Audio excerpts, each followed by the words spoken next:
보실 성경 말씀은 데살로니가 후서 2장 1절로 4절까지입니다. 형제들아, 우리가 너희에게 구하는 것은 우리 주 예수 그리스도의 강림하심과 우리가 그 앞에 모임에 관하여 영어로나 또는 말로나 또는 우리에게 받았다 하는 편지로나 주의 날이 이르렀다고 해서 쉽게 마음이 흔들리거나 두려워하거나 하지 말아야 한다는 것이라. 누가 어떻게 하여도 너희가 미혹되지 말라. 먼저 배교하는 일이 있고 저 불법의 사람 곧 멸망의 아들이 나타나기 전에는 그 날이 이르지 아니하리니 그는 대적하는 자라 신이라고 불리는 모든 것과 숭배함을 받는 것에 대항하여 그 위에 자기를 높이고 하나님의 성전에 앉아 자기를 하나님이라고 내세우느니라. 아멘. 세상 종말이 되면은 전쟁과 기근과 병이 창궐할 것입니다. 그리고 대자연의 큰 변화도 있을 것입니다. 무엇보다 세계가 정치적 이제 문화 모든 것들이 다 통합이 되어서 이 세계가 통일나라가 될 것입니다. 여기에 세계적인 통치자가 나타나는데 그가 바로 적그리스도가 될 것입니다. 우리 시대에 올지 다음 세대에 올지 우리는 알 수는 없지만은 점점 그 날이 가까워지고 있다는 것을 우리는 보게 됩니다. 이래서 그 적그리스도를 본문에는 멸망의 아들이라 이런 말로서 표현해 주고 있습니다. 이래서 멸망의 아들에 대해서 바로 알고자 합니다. 먼저 이 세계를 지배할 멸망의 아들 적그리스도는 언제 오는가? 그 적그리스도가 오기 전에는 그를 위한 비진리 운동이 먼저 만연해질 것입니다. 무엇이든지 갑작스레 사람이 경험하지 못한 일이 벌어지는 일은 거진 없습니다. 무엇이 하나 그 전조라는 게 있어요. 우리의 경험의 역사를 벗어난 그런 특별한 일은 세상에 잘 없습니다. 갑자기 일어났다 하지만은 그것을 추적해 보면은 그러한 일이 발생할 수 있는 전조가 있었던 것을 우리는 알게 됩니다. 구약 성경을 보면은 신약에 이루어진 여러 일들, 특별히 예수 그리스도가 오시고 그리고 이스라엘 백성이 어떻게 되어질 것에 대한 예언이 있었는데 그 예언을 받고 그 예언이 이루어지기까지는 여러 형태의 그럴 수 있는 일들이 먼저 생겼지만은 느부갓네살부터 시작해서 바벨론, 메데파사, 헬라, 로마를 거쳐서 이스라엘이 고통의 세월 중에 있을 때에 로마 치하에서 있으면서 메시아를 만나게 될 것까지 다니엘서를 비롯해서 구약에는 예언이 되어 있어요. 근데 그런 예언이 이루어지기 전에 선지자들을 통해서 조심할 것과 회개할 것과 그런 것을 권유를 계속 받았는데 이스라엘은 그러지 못했습니다. 그러다가 결국은 이스라엘은 예수님 직전 세례요한까지 왔다가 그리고 예수님도 마침내 돌아가시게 되고 그리고 예수님 예언하신 대로 이스라엘은 패망을 당했습니다만은 그러나 구약의 이 많은 예언들이 다 적중이 되고 역사화되어 있는데 그 중에서 한 가지 남은 것은 예수 그리스도의 재림입니다. 물론 신약에서도 여러 예언을 하시고 교훈을 하셨는데 이런 일들은 다 입증이 됐는데 예수 그리스도의 재림과 사후세계, 천국과 지옥의 세계만 우리에게 지금 남아있는 겁니다. 우리가 경험해야 될 성경의 예언 중에서요. 그래서 모든 일들이 구약에 어디에서 예수님이 메시아가 나시고 어떻게 돌아가시게 되고 그리고 예수께서 하늘로 올라가신 후에 재림하실 것까지 전부 예언이 구약에서부터 되어 있어요. 신약에는 장 본인이 오셔서 말씀을 하셨고 또 사도들은 그것을 확신하고 또 편지로 기록을 했고 그랬는데 다 이루어졌는데 재림이 지금 남아있는 거예요. 그런데 우리 예수님께서 메시아로 오시기 전에 여러 선지자들을 통해서 이스라엘을 회복을 시키기 위한 메시아를 보낼 것이다 라고 하는 구약의 예언을 가지고 기다리고 있었던 차에 마지막 선지자로 되는데 이 세례요한이 와서 이제 오셨다. 메시아의 길을 준비하라. 너희들은 전부 다 와서 회개하라. 이렇게 마지막 선지자가 외치고 있었지만 이스라엘 사람들은 워낙에 종교가 타락하고 진정성이 없고 그리고 오래된 전통 속에서 종교 사회를 이루고 있었기 때문에 거기에서 몇 퍼센트 정도의 사람들만 잘 먹고 잘 살고 그 다음에 가난하거나 어려운 사람은 뭐 사람도 취급도 못 받는 성경에 보면 그렇게 되어 있다고요. 사회 정서가.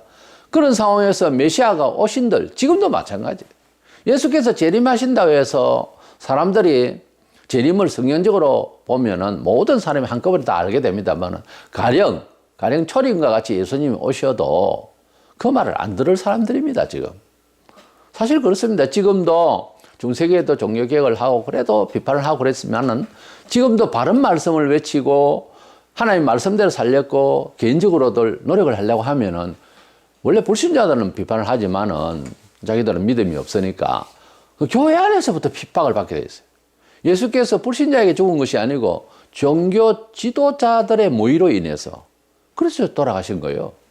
우리 죄를 위해서 속죄제물 오셨지만은 그래서 사회상식적으로 볼 때는 종교 사회가 예수를 죽인 거예요. 지금도 마찬가지로 역사 속에서 기독교의 핍박 중에 십자가 아래에 악한 자들로부터 핍박을 받아 많이 죽었어요. 불신자가 죽인 것보다. 순교가요. 그러니까 잘 아셔야 될 게 원수가 너희 집안 식구리라 말씀하신 같이 교회 내부에서 십자가 걸쳐놓고 이 교회 사회라 하는 곳에서 별 이단이 다 있고 멀쩡하게 보이는 교회라도 목사의 정신세계가 복음적이지 아니하고 사회주의 복음이라 할까요? 이렇게 되어진 사람들, 이런 사람들 때문에 영혼들이 지금 망한다 이 말이에요. 그것을 나는 그렇지 않을 것이다 라고 할 수 없을 지경에 지금 놓여 있는 거예요. 그래서 수많은 선지자가 왔고 마지막 선지자는 어떻게 보면은 감각이 좀 살아있으면 조금만 반성하면 메시아가 왔는가 보다 라고 그를 추종한 사람들도 처음에 있었죠. 할 건데 모두가 다 사회상식이 그렇게 안 돼 있으니까 결국은 세례요한은 죽고 말았습니다. 순교가 되었죠. 그와 같이 적그리스도가 임할 때도 마찬가지입니다. 지금 많은 기독교 2000년 역사에 거짓 선지자가 많이 있었죠. 그런데 말세가 되면은 거짓 선지자의 말이 옳겠다라고 생각을 하고 접근을 하게 되고 그리고 환영을 하게 되고 이런 지경이 됩니다. 그런데 항상 보면 정의는 살아있고 진리는 살아있기 때문에 그것이 아니요 하는 사람도 반드시 있게 되어 있어요. 그러니까 적그리스도가 이 세상에 와서 세상을 통치하고 성경을 반박하고 하나님을 대적할 것이다 라고 할 때에 갑자기 그렇게는 안 되고 많은 사람들이 그렇게 호응할 수 있는 분위기를 만드는 거짓 선지자, 싹군 목사들, 사상이 잘못된 사람들, 비복음적인 사람들, 성경적인 복음이 아닌 메시지를 전하는 목사들, 그리고 신학자들 때문에 교회 사회가 부패하게 되어 있는 겁니다. 종말론적으로 보면은 교회는 항상 좋아지는 것이 아니고 굉장한 위험이 계속해서 중첩되어 그래 첩첩이 우리를 도전하게 되어 있는 거예요. 교회 내부가. 그걸 알고 항상 조신하게 하나님을 믿으려고 해야 되는 거예요. 뭐 기적이 나타났다, 뭐 예언이 또 어떻다 이러면 거기에 또 쏠리고 그러고 난 뒤에 또 나중에 사고가 나면 아닌가 그러고 뭐 이런 식이 되는 거예요. 그러지 말고 우리가 그동안에 많은 경험을 했으니까 항상 하나님의 말씀에 준해서 주의 뜻이 그러한가를 전통적으로 어떻게 보는지 심지어 불신자들이 객관적으로 좋게 그들에게 성경 해석할 권한은 있는 것이 없지만은 항상 하나님 참된 말씀은 처음에는 부닥치더라도 사회에 빛이 되고 사회의 소금이 되고 그렇습니다 원래. 그래서 심지어 사회인들이 교회를 걱정하는 지경이 많잖아요. 이건 뭐 보통 문제가 아니에요. 이미 그렇게 지적받은 사람은 목사 안 해야 됩니다. 예, 하단해야 되는 거예요. 그래가지고서 사회에 누를 끼치기까지 하면서 뭔 복음을 이야기합니다. 그런데 부조시 하거든요 지금. 이게 말세라고. 이런 식으로 계속 나가다 보면 인정하고 수용하고 그래서 보편화되어 버리면은 이제 적그리스도가 하나님을 대적해도 꼼짝 못할 그런 지경이 온다 이 말이에요. 그러니까 말세론적으로 세상을 바라보는 것은 굉장히 비관적입니다. 긍정적 사고방식은요 안 되는 이야기입니다. 하나님께서 왜 심판을 합니까? 죄가 많아서 심판하죠. 간단한 논리예요. 그러니까 앞으로 갈수록 세상은 어렵고 그 어려운 것이 돈벌이가 어렵다 하는 것도 있지만은 사람과 사람 사이에서 사회 구조가 살아가기가 영적으로 도덕적으로 불이하기 때문에 너무 힘든 거예요. 바로 살고 그래서 정상적으로 사는 것이 우리에게 원래는 편한 거예요. 그런데 이것이 안 되니까 불편하단 말이에요. 돈이 있어도 불편하고요. 높은 자리 있어도 불편할 겁니다. 마태복음 24장 5절에 많은 사람이 내 이름으로 와서 이르되 나는 그리스도라 하여 많은 사람을 미혹하리라. 주님께서 종말에 대해서 어떤 일이 있습니까? 제자들이 물으니까 사람들이 자기를 그리스도라 하고 이렇게 많은 사람들이 와서 거짓 선지자가 오고 이렇게 해가지고서 자기가 메시아인 양, 참된 목사인 양 그런 식이 될 것이다 라는 말씀을 제일 먼저 하셨어요. 전쟁, 기근, 환란, 자연 대파괴 이런 거 이전에 교회 사회에 거짓 그런 지도자가 특별히 자기가 메시아라고 나타나는 사람들이 많을 것이다. 지금까지 내가 예수다 하는 사람으로 나타난 사람이 한국만 해도 40여 명이 넘는다고 그래요. 이렇게 자기를 신격화하고 자기가 재림 예수라 그러고 성경에는 재림 예수는 신불신간에 다 보는 데서 하늘로부터 오지 어느 동네에서 내가 재림 예수다 하고 돌아다니면서 자기를 선전하는 예수는 그건 재림 예수가 아닙니다. 이렇게 적그리스도가 임재하기 전에 모든 일이 그렇습니다. 그 전조적으로 거짓 선지자가 많이 나올 것이다 하는 것입니다. 지진이 일어나기 전에 그 전조가 있는데 사람은 감각이 그만큼 되지 않지만 어떤 동물들은 그것을 느낀다고 그러죠. 감각이 있어서. 그래서 막 도망을 가고 그 자리를 자리 이동을 하고 하는데 사람은 과학을 가지고서 과학적으로 측정을 합니다만은 그건 뭐 이제 한계가 있고 항상 당하고 난 뒤에 깨닫고 그래요. 대비를 하는 것은 어느 정도 있지만은 굉장히 둔해요. 그런 면에 있어서. 어쨌든 종말이 언제 올 것이며 종말에 교회 사회의 정서는 어떨 것인가 하는 것은 하나님의 말씀을 벗어나서 하나님의 정통적인 말씀을 외치지 아니하는 목사라도 내 생활, 내 욕구만 채워주면 좋겠다는 식으로 나가면은 분별이 안 됩니다. 자꾸만 그 목사는 결국은 종교꾼이 되고 사업가가 되고 점점점 그렇게 되어버리면은 모두가 신자들이 보편화되어 있는 그런 정서로 살면은 어느 천년에 회개가 되어져야 되겠고 한데 안 되는 거예요. 어느 천년에 돼요. 죽는 날까지 안 될 수가 있어요. 그러니까 굉장히 위험한 것은 불신자가 아니고 교회 사회라고 하는 것. 그것이 성경에 예언한 거짓 선지자는 불신자에게 안 맞는 얘기예요. 교회 사회를 말하는 겁니다. 교회 사회가 복음의 정통성이 없어진다는 거예요. 하나님의 본래의 말씀의 목표가 아니라는 거죠. 인본화된다는 거죠. 이래서 종말에 가면은 이런 거짓 선지자들이 나타나서 이제 교회 사회를 어지럽게 하고 비복음적으로 비성경적으로 말을 할 때에 거기에 이슬을 어쩌듯이 신자들이 자꾸만 세속화되어졌을 때 온 세상이 그런 식으로 가면 그때는 거짓 선지자, 대거짓 선지자가 나타나서 적그리스도를 위하여 온 종교를 통합하고 특별히 교회를 중심으로 해서 거짓 복음을 이야기할 때 그런데 기적이 막 나타나거든요. 그랬을 때에 이제 교회는 그를 순종하려고 수많은 사람들이 거기에 이제 빠지게 되고 그들의 종이 되어서 그래서 오히려 잘 믿는 사람을 일제 때도 그런 일이 있었습니다만 잘 믿는 사람은 오히려 믿지 못하게끔 방해를 하거나 직접적으로 목숨을 앗아가게 하는 이런 종들이 되는 그런 일이 벌어지게 될 것입니다. 본문 3절에 너희가 미혹되지 말라. 배교하는 일이 있고 저 불법의 사람 곧 멸망의 아들이 나타나기 전에는 그러나 이르지 아니하리니. 그때도 제자들이 주님이 성천한 이후에 그러니까 기독교가 생기고 아직 100년도 채 되지 않을 때 아예 초기부터 거짓 선지자가 막 나타나기 시작하고 재림 예수도 생기고 그런 상황이었어요. 초기에도 그런 이적을 행하고 신비로운 자가 재림 예수다 하는 사람들도 많았단 말이에요. 그리고 중세기까지 그리고 20세기 말에 와서는 더 많아졌어요. 여러 가지 이단들이 생겼는데 그런데 초기에 사도들이 너무 핍박을 받고 성도들이 괴로우니까 주여 오시옵소서 하고 주님을 많이 기다렸어요. 그러다 보니까 초조해지니까 사람이 정서가 불안해지잖아요. 초조해지면 정신을 바짝 차려야 되는데 그래 안 되거든 사람이. 그러니까 이 사람이 재림 예수인가 저 사람인가 이렇게 혼란스러워지고 꼭 혼란기에 보면은 이제 이단들이 많이 생겨요. 예, 항상 그래요. 그래서 이런 와중에 있을 때에 말세인가 보다 이렇게 생각하거든요. 1차 대전 때도 말세다. 2차 대전 때 이제 진짜 말세다. 뭐 이런 사람들이 많았는데 상황들이 그렇다고 해서 국제적인 그런 고통이 왔다고 해서 말세다. 이런 말 하면 안 되죠. 지금은 네트워크로 온 세계가 돌아가는 형편이 볼 때에 정말 마지막 때가 된 것 같은 그런 통계가 그런 여러 측면이 있어서 보입니다만 그때는 그런 네트워크가 안 돼 있기 때문에 저쪽 나라는 어떻게 되는지 잘 몰라요. 그러면서 말세라는 이야기를 국지적으로 많이 했었죠. 그때는. 그런데 적그리스도가 임해서 그 사람이 본문에 보면은 성전에 앉아서 내가 하나님이다 하고 완전히 이 세계를 지배하기 전에 먼저 배도하는 일이 있고 그랬어요. 그 사람이 나타나기 전에는 말세라고 직접적인 말세가 아니고요.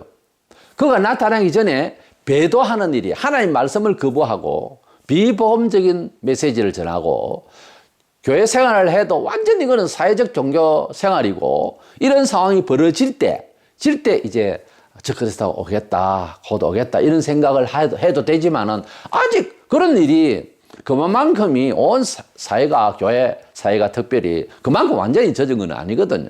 근데 종말에 가서 적그리스도가 임재하기 직전 되면 교회가요 거진 다 부패합니다. 그래서 지금은 살아있는 종들이 많이 있고 성도들이 많이 있기 때문에 지금 말세에 지금 몇 년 안 남았다 종말에 그렇게 말하면 안 됩니다. 앞으로 도덕과 사회 윤리는 갈수록 파괴될 것입니다. 동서양을 비롯해서 막론하고 모두가 지금 천륜도 깨어지는 가족 관계의 천륜도 깨어지는 이런 세상이 되어져 가고 있고 또 하나님께서 존귀한 인성을 우리에게 주셨는데 이 인성이 깨어져요. 짐승화돼요. 지금 아주 나빠요. 그런데 지금 우리 사람이 가지고 있는 존귀한 인성이 깨어지면 어떤 일이 벌어지느냐. 귀신이 틈타서 귀신이 본성적으로 사람을 악한 동물로 부패한 동물로 만들 수 있는 기회가 되는 거거든요. 사람이 조신하고 철학이 있고 꿈이 있고 세상을 살아도 그냥 세상을 살아도 그런 사람은 큰 시험이 없어요. 원래 정신을 바짝 차리고 태만하고 세속적이고 그런 쪽으로 가니까 시험이 오는 거예요. 교회는 앞으로 갈수록 정통신앙을 외치기가 힘들 거고 참다운 삶을 가르치고 있는 성경 말씀을 받아들이기가 신자들이 어려운 그런 사회를 또 살게 됩니다. 그러니까 믿어서 뭔 일로 뭐 사고를 당할 수도 있고 또 조용히 갈 수도 있고 죽으면 그만인데 솔직히 그렇잖아요. 그러나 살아있어야 되고 살면서 하나님의 영광스러운 이름을 주 예수 그리스도를 주신 하나님의 그 크신 사랑을 우리가 증거하고 내세를 모르는 사람에게 증거를 해야 되니까 건강하게 살아야 되겠죠. 그런데 기왕에 살려면은 믿음 가운데서 살아야 되고 바른 믿음을 가지고 살아야 됩니다. 억지로 살다가 천국만 가면 된다는 식으로 처세는 세속적으로 해버리고 반반씩 막 이렇게 하면 안 됩니다. 영혼이 부패해지면은 굉장히 위험해져요, 사람이. 그래서 영혼을 항상 밝게 해야 됩니다. 이래서 적그리스도가 임재하기 전에 적그리스도가 와서 이제 완전히 말세다. 얼마 안 되면은 주님이 오시겠다 하기 전에 먼저 배도하는 일이 거짓 선지자들이 앞으로 갈수록 많아질 것이다. 우리나라에는 지금 신천지가 있고 그 앞서 통일교가 있었고 그 외에 구원파가 있었고 여러 사건들이 굵직굵직하게 있습니다. 이 정부에서 제재를 종교법을 강화해서 사회에 해악을 끼치는 종교는 제거시켜야 됩니다. 원래. 근데 우리나라 헌법에 종교의 자유 이거를 명시를 하니까 뭐 종교라도 양심의 자유라 이건 아니거든요. 하나님께서 주신 이 복음도 어느 시대 어느 나라에 들어가도 그 사회에 해악을 끼치는 일이 아니에요. 받아들이기가 인생의 목표라든지 삶의 방식이 아주 거룩하고 너무 월등해서 부담이 돼서 그렇지. 원래는 이 성경은 모든 사회 이대로 살면 구원을 일단 접고라도 너무도 우월하고 좋은 내용이에요. 예. 그래서 교인이 사회에서 누를 끼친다. 사회 평범한 법에 저촉이 되고 누를 끼친다. 이 잘못하는 거예요, 그거는. 성경에 없는 겁니다, 그런 행위는. 그렇기 때문에 해악을 끼치는 종교, 해악을 끼치는 혹시 교인, 이건 문제가 있는 거예요. 종교법을 강화해서 교회에서 치료를 자꾸만 안 하니까 이런 경우에는 국가에서도 할 수가 있다고 나는 봅니다. 기관이라고 하는 것은 이 조직사회에 하나님께서 쓰시는 도구거든요. 때문에 나는 이 나라가 종교법을 좀 강화해서 사회에 해악을 끼치는, 사람이 무슨 실수를 하고 또 잘못했다고 그런 걸 간섭하라는 것이 아니에요. 그게 아니고 아예 의도적으로 사회에 해악을 끼치는 종교는 가만두지 않아야 됩니다. 이거 완전 제거시켜야 되는 거예요. 제압을 하는 게 아니고 제거를 시켜야 된다니까요. 끝까지 말을 안 달라면 죽여야 돼요, 사람을. 그 사람을 살려놓으면 안 될 때는 사람을 죽여야 되는 거예요. 목숨이 천하보다 귀하지만은 그 한 목숨이 잘못 비틀어져서 여러 목숨을 죽이려고 할 때는 그 사람 자체를 죽여 없애야 됩니다. 할 수 없는 거예요. 두 번째로, 멸망의 아들, 오늘 주제인데, 적그리스도. 적그리스도는 뚜렷하게 우리가 어떻게 인식하고 그가 나타날 것인가. 바로 마지막 때가 되면 과거에 이스라엘 영화를 누렸던 그 하나님의 거룩한 성전에서 자기가 앉아서 의자를 놓고 성전에서 자기가 내가 신이다라고 공표를 하고 또 온 세계의 정치, 경제, 사회, 문화에서 주도적으로 그의 말대로 해야 하는 그런 독재 정치를 하게 될 것이고, 그것이 선포될 것이고, 그것이 지금을 말하자면 인터넷이나 TV를 통해서 다 제압을 하고 백성들에게 전부 다 이제 자기 표를 주어서 매매하게 하고 그의 행위를 다 전부 감시하게 되는 날이 올 것입니다. 예수의 재림 날짜를 여러 사람들이 말하지만은 사실은 적그리스도가 성전에 앉아서 자기가 신이라 하는 때가 와야 정말 끝입니다. 그런데 성급하게 예수의 재림을 이야기한 사람들이 수도 없이 많습니다. 대표적으로 안식교회는 1844년도 이야기했고, 여호와 증인들은 1944년 이렇게 10년 후에 그렇게 했고, 우리나라 다미선교회 난리를 한번 쳤죠. 이장림 목사 1992년 10월 28일 그때 TV에 방영되고 대단했죠. 예수의 재림을, 세상 끝을, 예수의 재림과 세상 끝을 물려 있으니까요. 그렇게들 말했습니다. 그 외에 수많은 사람들이 날짜를 예언했어요. 그런데 예수께서 재림하실 날짜는 사람이 알 수가 없다고, 마태복음 24장 36절, 그러나 그날과 그때는 아무도 모르나니 하늘의 천사들도 아들도 모르고 오직 아버지만 아시느니라. 예수께서는 재림하실 장 본인이면서도 본인이 언제 내려온다고 하는 날짜를 말씀을 할 수가 없는 날입니다. 왜냐하면 입법자 하나님께서만 아신다는 거예요. 그리고 사도들, 주님 이 마지막 때가 되면은 언제쯤 때가 이르러서 마지막 때가 됩니까? 그 날짜가 어찌 됩니까? 이렇게 성천 직전에 사도들이 또 물었어요. 그때에 사도행 1장 7절에 이르시되 때와 시기는 아버지께서 자기의 권한에 주셨으니 너희가 알 바 아니요 그랬어요. 그러니까 어느 날짜에 어떻게 섭리해야 되겠고, 예수께서 이 세상에 재림하도록 하고 세상은 어느 날짜에 심판할 것이라는 보관은, 그런 입법은, 그런 계획은 하나님 아버지의 뭐예요? 권한이라고 그랬어요. 자식이 아버지의 권한이 있고 자식이 해야 될 도리가 있는데, 자식이 아버지를 누르고 아버지처럼 권한을 대려야 한다. 그건 말이 되겠습니까? 어른을 섬긴다는 뜻이 아니고 천륜이라는 게 있단 말이에요. 성부, 성자, 성령께서 하신 일이 목적이 같고 그 권세가 같을 뿐이지, 입법은 성부 하나님이 하신 거예요. 예수께서 오고 싶어서 이 세상에 오신 거 아니었습니다. 하나님께서 보내시려고 하는 계획 때문에 우리를 구원하시기 위해서 내보내셔서 주님이 오시다. 이 말을 좀 더 다르게 말하자면, 오고 싶지 않는데 뭐 이 세상에 오고 싶은 거 있겠어요? 영화로운 아버지 품에 계시는데. 그런데 아버지께서 보내시니까 내 임의로 온 것이 아니라고 주님이 말씀하셨잖아요. 십자가 지시기 전날 밤에도 살려주세요 하는 거 보세요. 싫다 이거요. 죽고 괴롭고 더러운 세상에 왜 옵니까? 그런데 아버지께서 원하시면 아버지 뜻대로 하옵소서. 아버지의 뜻을 위해서 오셨고 뜻을 위해서 죽겠다고 그랬어요. 그 봐요. 그러니까 예수님께서 임의로 오신 것이 아니란 말씀이 맞잖아요.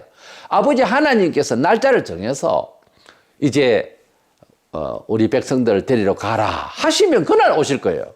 그걸 모른다 이거야, 날짜를. 예수님도 모르고 누가 또 천사가 가르쳐 주었다. 천사도 모른다 그랬잖아요.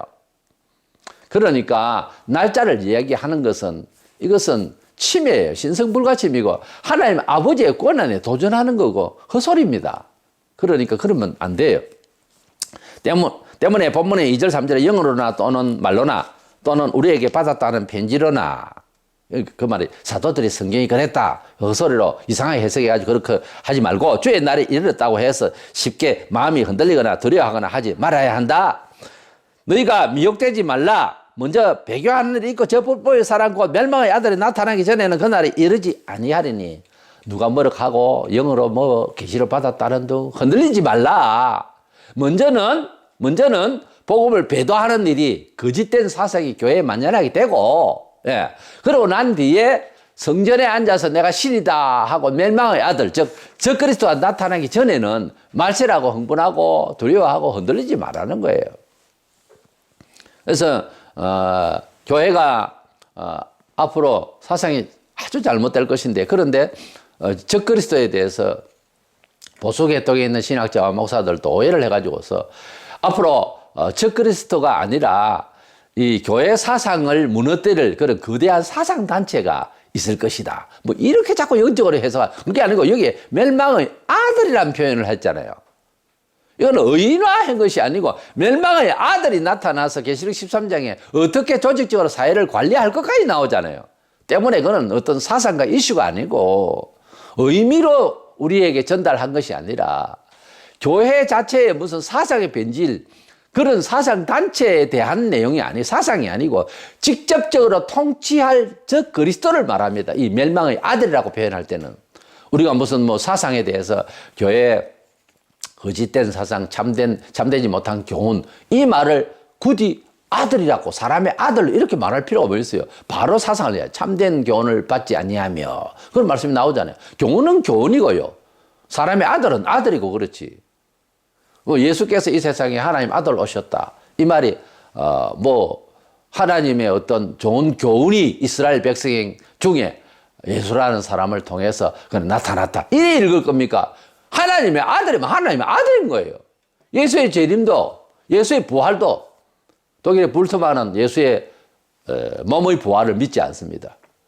그러니까 제자들이 배우고 예수 그리스도의 부활과 우리의 영생이 없다면 신앙을 하는 목적이 뭐예요? 그리고 그 제자들이, 그러니까 포스트 불트만 후계자들은 오히려 불트만의 그 몸의 부활을 믿지 않는 기독교 목적이 아예 상실되는데, 그러니까 반대를 한 내용이 나오죠. 이것을 이제 김용옥이라는 사람이 우리나라에는 그 부활을, 몸의 부활을 믿지 않아요.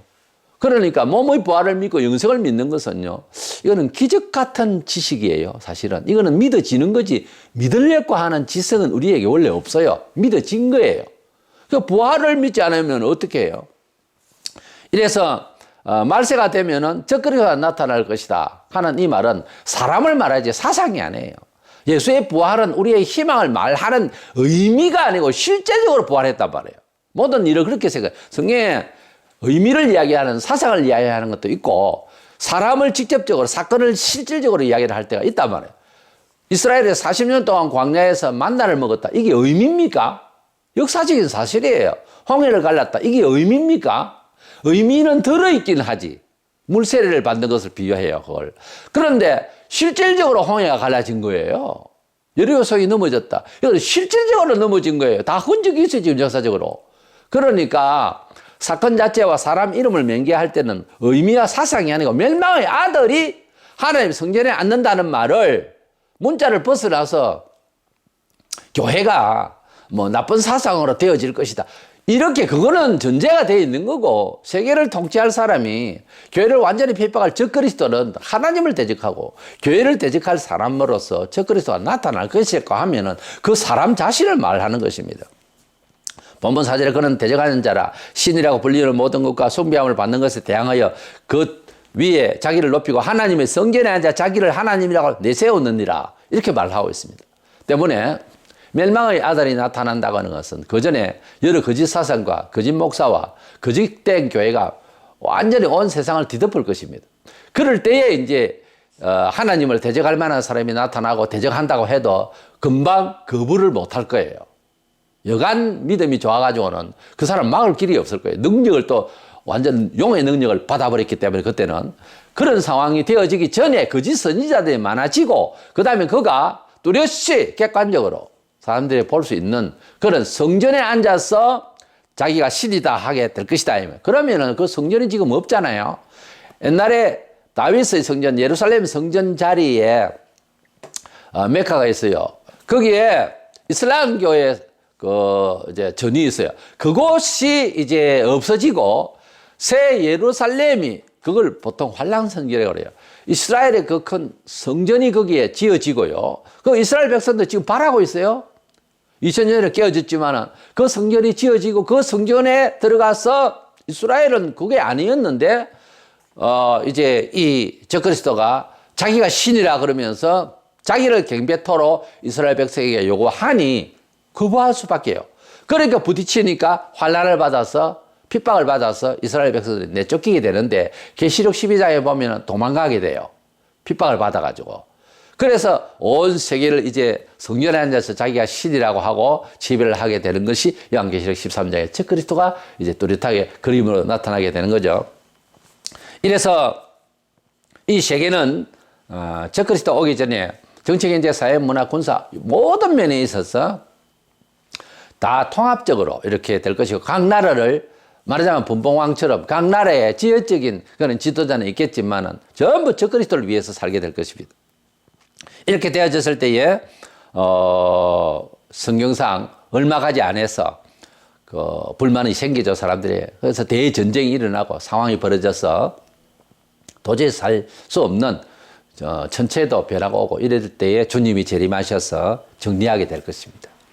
주님이 재림하시게 되면은 이 적그리스도를 잡아서 결국은 지옥을 보내게 되고 우리 성도들이 마침내 부활하게 되어서 하나님 나라에 들어가게 될 것인데 이스라엘도 많이 회개하겠지만 수많은 사람들이 말세가 되면은 회개도 하겠지만은 수많은 교인이라는 사람들도 타락하게 될 것입니다.